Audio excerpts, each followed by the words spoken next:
vaccination de routine est une vaccination qui se fait de façon permanente dans les centres de santé intégrés. Lesquels sont-ils concernés par cette vaccination dite de routine? Quelles sont donc les maladies contre lesquelles les vaccins de routine seraient-ils efficaces? Quel est l'impact de ces vaccins sur la santé des bénéficiaires? Nous en parlons sur ce plateau avec les acteurs de ce secteur. Bonjour ou bonsoir chez vous. Je l'ai dit plus haut, ils sont des nôtres sur ce plateau pour parler santé et certainement que toutes les questions ou presque autour de la vaccination de routine seront abordées sur ce plateau avec nos sachants du jour. Bonjour Dr Patrick, quelles sont les nouvelles chez vous? Alors vous êtes administrateur de programme à l'ONG Médecins d'Afrique, merci d'être là. Bonjour Monsieur Malonga Béranger, vous êtes médecin-chef dans le district sanitaire de Mungali. Merci d'avoir répondu à notre invitation. Et nous l'avons certainement défini, mais c'est vous qui êtes acteur de ce secteur. Concrètement, en quoi consiste ce procédé de vaccination de routine, Dr Patrick? Oui, la vaccination de routine, je vais préférer commencer par c'est quoi d'abord la vaccination? D'accord. On entend parler. Allez-y. Il y en a qui en donnent toutes sortes de définitions. La vaccination, c'est tout simplement un procédé qui permet de protéger une personne. D'accord. Contre des maladies.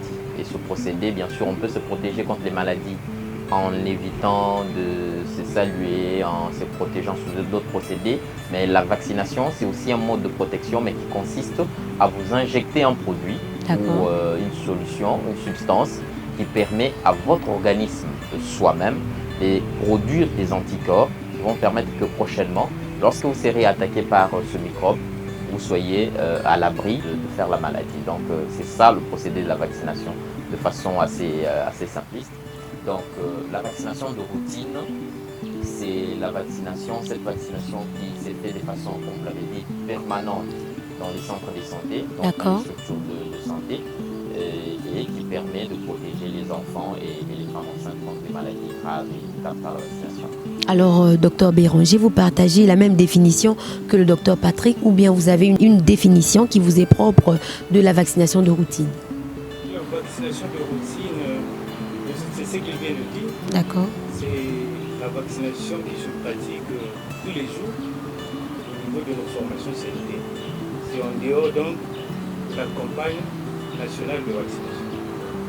Il est vrai que le vaccin aussi est un médicament, mais n'y a-t-il pas une nuance entre ces deux notions, docteur Patrick? Oui, il y a une nuance. Il y a une nuance du fait que ce sont des substances qui, on peut les appeler de façon générique, tous, on peut les appeler de médicaments. Mais parmi ces produits, il y a des produits à visée thérapeutique et des produits à visée préventive. Voilà. Et thérapeutique, c'est-à-dire que ça permet, parce que la maladie ou le problème de santé est déjà installé dans l'organisme, ça permet d'élever le problème, c'est-à-dire de guérir la maladie qui est déjà installée en vous.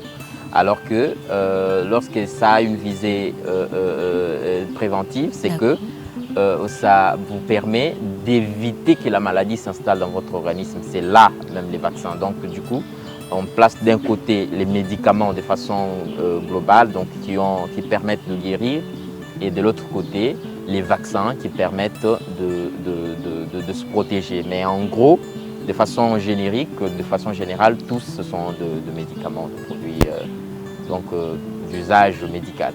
Alors, on se vaccine pour se protéger, n'est-ce pas? Lesquels sont-ils concernés par cette vaccination, docteur Béranger? Je voudrais d'abord ajouter quelque chose à ce que mon confrère, peut-être pas ajouter, mais aller dans le même sens. Dans le même sens, oui, dans le même sens, mais un peu en détail. Donc le vaccin, en fait, c'est un microbe. D'accord. Un microbe qu'on atténue. On enlève à ce microbe le pouvoir pathogène, le pouvoir de provoquer la maladie. D'accord. Et ce microbe conserve quand même son identité antigénique.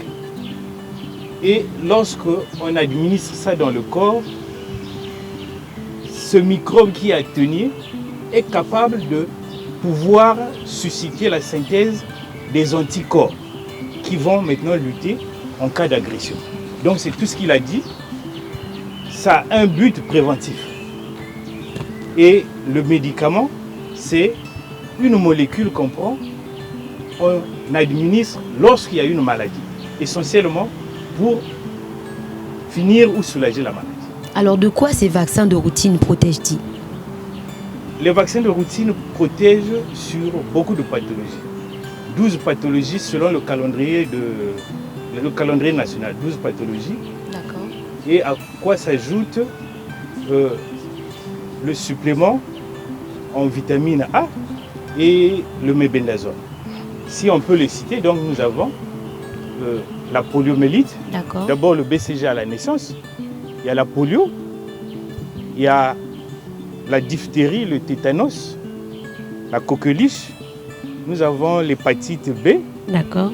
La méningite, la méningocoque, la pneumonie.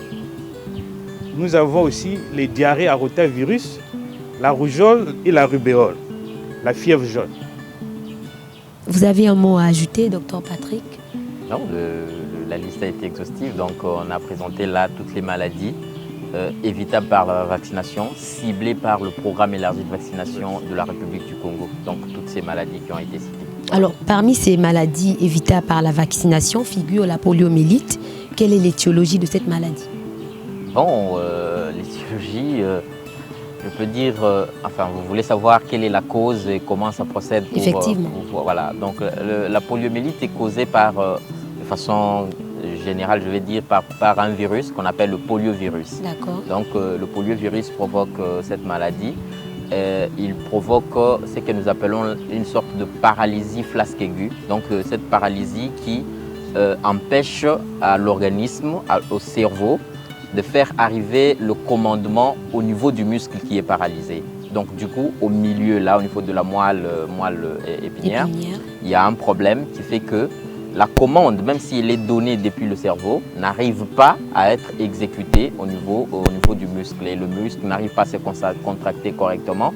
Et du coup, les membres, aussi bien les membres inférieurs ou les membres supérieurs, si la localisation est assez supérieure, donc haut localisé, les membres ne pourra plus être utilisés. Et du coup, ce sera un enfant qui ne pourra pas marcher ou qui ne pourra pas se tenir debout, qui ne pourra pas utiliser en fait ses membres parce que les muscles qui permettent la contraction, l'utilisation de ce membre sont paralysés. Alors, voilà. Alors contre la rougeole et la diphtérie, par exemple, quel vaccin utiliser? Contre la rougeole et la diphtérie, contre la rougeole, aujourd'hui, en République du Congo, nous avons un vaccin qui est combiné, qui prend la rougeole et la rubéole, qu'on appelle le RR. C'est un vaccin qu'on donne à 9 mois et la deuxième dose se donne entre 15 et 18 mois. Donc, et contre la diphtérie, le vaccin contre la diphtérie est inclus dans un vaccin combiné. Auparavant, au début, c'était le DTC, qu'on appelait le diphtérie, tétanos, coqueluche, mais auquel on a ajouté d'autres vaccins donc, contre l'hémophilus influenzae et contre l'hépatite B.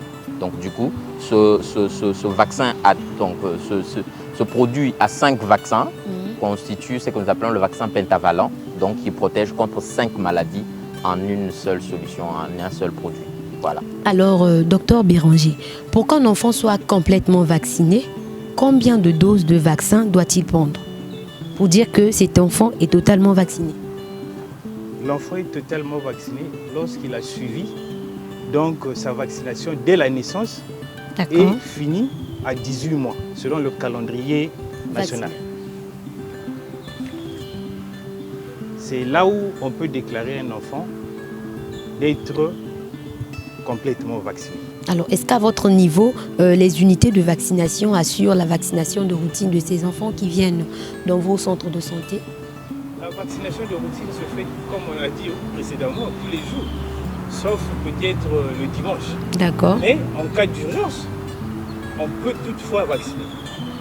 Sinon, les services sont disponibles pour tous les jours. Nous sommes là pour eux et nous ne pouvons pas en fait Et pendant la période de Covid, par exemple, comment avez-vous géré cette situation dans vos centres de santé? De façon permanente parce qu'il y avait des équipes qui étaient là permanemment pour recevoir ces patients qui viennent. D'accord. Alors, est-ce qu'on peut affirmer que ces vaccins offrent une protection à vie contre les maladies mortelles au monde? Si oui, par quel mécanisme? Déjà, on a démontré que la vaccination devait réduire au moins 60% le taux de mortalité chez l'enfant. Et ça, ce n'est plus à prouver parce que c'est déjà en fait une question d'actualité. D'accord. Maintenant, demander si ces vaccins réellement protègent, je dirais oui. Si ce n'était pas en fait pour ce but thérapeutique, on ne pouvait plus les utiliser. On ne pouvait plus les utiliser. Merci beaucoup, monsieur. Oui, allez-y. L'État est en train de dépenser beaucoup d'argent pour protéger nos enfants. Sauf que notre naïveté fait que nous diabolisons ces médicaments, en fait, cette thérapie pour éviter que nos enfants soient vaccinés. Alors, tout ce qui vient après, tout ce qui est comme complication de celui qui n'a pas subi ou reçu sa vaccination, ça devient les conséquences suite à la naïveté ou bien le manque de connaissances, l'ignorance des parents. Sinon, les vaccins sont disponibles et on donne à tout le monde gratuitement. Et je précise, l'intervalle, c'est de la naissance à 18 mois. Merci beaucoup, monsieur Béranger, mais je vous laisse quand même suivre ce spot. C'est un élément que Médecins d'Afrique a réalisé dans le cadre du projet Accélération de la vaccination Covid-19 et renforcement de la vaccination de routine. Suivez, après quoi nous allons nous retrouver. Respecter le calendrier vaccinal de l'enfant, c'est le protéger contre les maladies graves, évitables par la vaccination, entre autres, la fièvre jaune, la rougeole, la poliomyélite. Les rendez-vous vaccinaux de nos enfants commencent dès la naissance, à 2 mois, à 3 mois, à 4 mois, à 9 mois, puis entre 15 et 18 mois. Un parapluie contre la pluie, un parasol contre le soleil, les vaccins contre les maladies évitables par la vaccination. Les vaccins sont gratuits, fiables et disponibles dans tous les centres de santé. Ceci est un message du ministère de la Santé et de la Population en partenariat avec l'UNICEF et Médecins d'Afrique.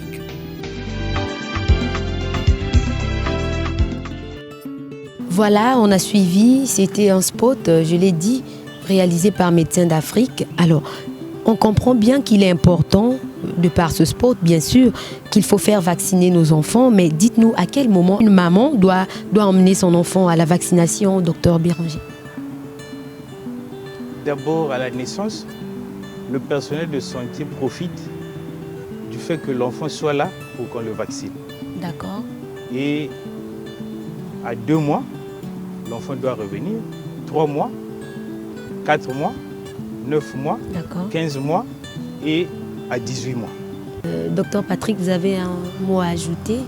Oui, mais tout a été dit. Hein. C'est que les enfants doivent se faire vacciner pour se protéger effectivement. Et tous ces vaccins tels qu'on les a cités contre toutes ces maladies, les 12 maladies que le docteur Béranger vient de mentionner, tous ces vaccins-là sont réunis dans ce que nous appelons le calendrier de vaccination de l'enfant, ou le calendrier vaccinal. Donc, qui comprend calendrier veut dire événement et date, ou moment. Et donc, du coup, les enfants doivent se faire vacciner conformément à ce chronogramme-là. Donc, dès qu'il a tel âge, à la naissance, il doit se faire vacciner. À 2 mois, il doit se faire vacciner. À 3 mois, à 4 mois, à 9 mois. Et après 15 mois, entre 15 et 18 mois, il doit aussi se faire vacciner. Donc, et à chaque rendez-vous, il y a des vaccins précis que l'enfant doit recevoir et qui permettent que, pour les vaccins qui ont besoin d'une seule dose, par exemple le BCG, qui a besoin qu'on donne une seule dose, l'enfant, ça va, ça produit de l'immunité. Mais il y a des vaccins qui ont besoin qu'on donne en 2 doses. C'est par exemple le RR, la rougeole et la rubéole, qui ont besoin qu'on donne à 9 mois et à 18 mois. Et puis, il y a des vaccins qui ont besoin des 3 doses. C'est le cas, par exemple, du vaccin pentavalent, dont nous venons de parler tout à l'heure, le vaccin contre la poliomyélite, le vaccin contre la pneumonie. Tous ces vaccins, ils se donnent en 3 doses et ça commence à 2 mois, à 3 mois et à 4 mois. Donc, c'est lors de tous ces rendez-vous, conformément au chronogramme et à un calendrier qu'on appelle le calendrier vaccinal, que l'enfant arrive à se faire vacciner. Et il y a une nuance qu'il faut toujours soulever, c'est la nuance de l'enfant complètement vacciné et l'enfant correctement vacciné. Et c'est mieux, l'enfant est plus vigoureux et donc résistant aux maladies lorsqu'il est correctement vacciné.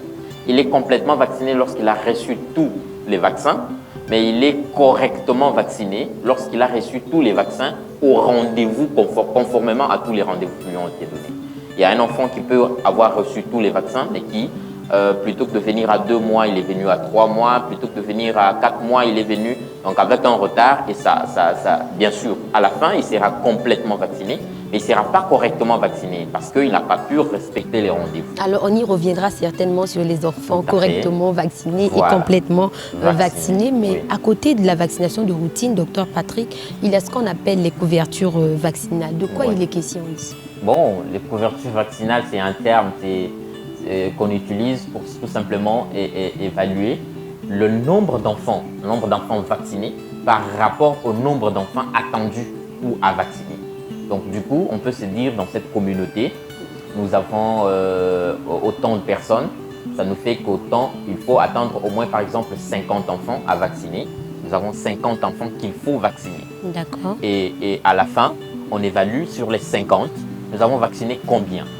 Si nous avons vacciné par exemple 40, et cette couverture qui s'exprime en pourcentage, ça veut dire que nous serons à 40 sur 50, ce qui nous fait 80%. Donc du coup, ces 80% constituent ce que nous appelons la couverture vaccinale, c'est-à-dire le nombre d'enfants qui ont été couverts sur le nombre d'enfants attendus à être vaccinés. Donc de façon assez générale, c'est ça la couverture vaccinale. D'accord. Est-ce qu'on peut évaluer la couverture vaccinale au niveau, par exemple, du centre de Mungali? Oui, la couverture vaccinale dépend donc de la cible. Donc la population de l'air. Et dans cette population de l'air, il y a le nombre d'enfants qui est attendu pour être vacciné. Et cela n'est pas toujours le cas. Vous pouvez avoir des enfants qui peuvent vous échapper. Mais toutefois, il y a les activités de AVI qu'on organise pour essayer de fouiller ces enfants et les rattraper. Donc c'est tout ce qu'il veut de dire. La couverture vaccinale, c'est donc le nombre des enfants qui sont vaccinés sur le nombre des enfants attendus. Alors, docteur Patrick, quels sont les risques auxquels sont exposés les enfants zéro dose et les enfants faiblement vaccinés? Vaccinés, oui. Comme vous l'avez dit, c'est un peu comme demander quels sont les risques auxquels sont exposés les personnes qui vivent dans une maison qui n'est pas fermée la nuit. C'est quoi le risque? C'est que le voleur peut y rentrer.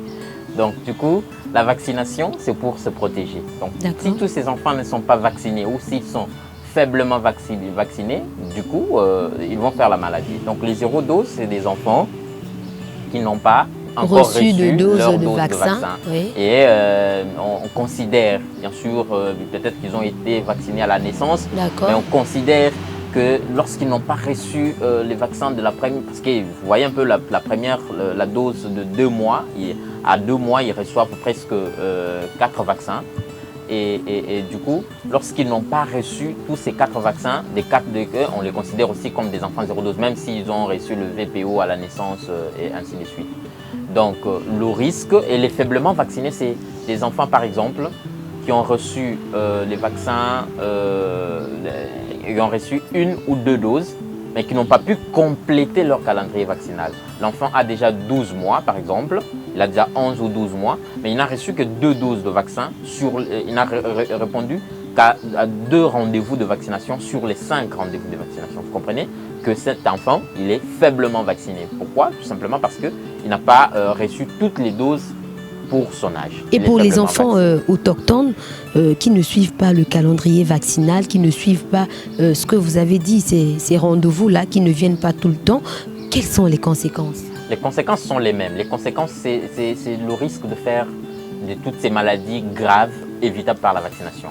On se dit toujours, nous continuons à sensibiliser, nous demandons aux parents d'amener les enfants à la vaccination. Et si votre enfant n'est pas vacciné et qu'il s'attrape la poliomyélite, c'est un risque pour sa communauté. Ce n'est pas seulement pour lui, mais c'est aussi pour la communauté. Il y a tout ce qu'il peut y avoir comme conséquence, si vous voulez qu'on en parle. Tout de suite, c'est que d'abord l'enfant va tomber malade et ça va être un poids, alors que le mode de protection, il est gratuit. Mais quand il va tomber malade, ce sera le poids pour la famille, pour les responsables de la famille qui vont chercher où trouver de l'argent pour l'amener à l'hôpital, alors qu'il aurait pu se protéger gratuitement.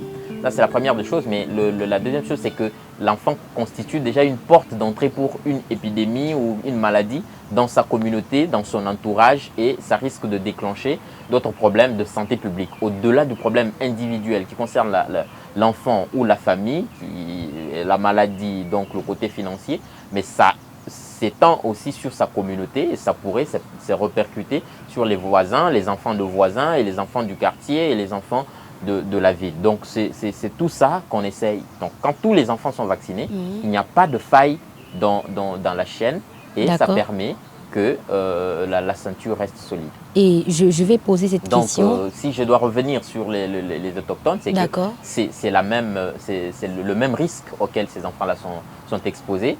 Mais ici, je m'aimerais quand même rappeler les activités ou donner les activités que nous menons, enfin que nous sommes en train de mener. Vous en tant que médecin d'Afrique? Nous en tant que médecin d'Afrique. Dans le cadre de cette sensibilisation, nous mettons aussi également l'accent sur la sensibilisation pour la vaccination des personnes autochtones qui vivent dans leur communauté. Nous insistons pour que ces enfants-là, parce qu'on doit être, tout le monde a le droit à la santé et donc ne laisser personne derrière, c'est l'objectif, donc c'est le slogan pour les objectifs de développement durable.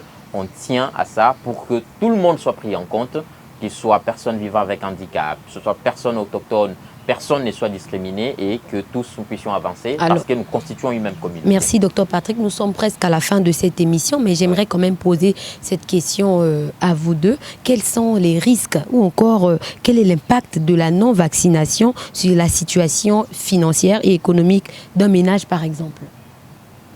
Dr Patrick? Oui, moi je viens de le présenter, c'est que quand l'enfant n'est pas vacciné, il prend le risque de tomber malade. La vaccination, elle est gratuite, donc le fait d'éviter la maladie est gratuit. Mais quand l'enfant tombe malade, ça fait que ça constitue le traitement pour lever cette maladie ne sera plus gratuit. Quand vous irez au centre de santé pour faire soigner l'enfant, on va vous demander de l'argent. Alors que le vaccin, il était gratuit. Vous voyez? Donc du coup, la famille sera obligée de débourser de l'argent qu'on aurait pu utiliser pour la scolarité, qu'on aurait pu utiliser pour autre chose. Cet argent sera dépensé pour la maladie alors que l'éviter la maladie était gratuit. Voilà un peu ce que moi je comprends sur l'impact financier de la non-vaccination sur l'économie du ménage.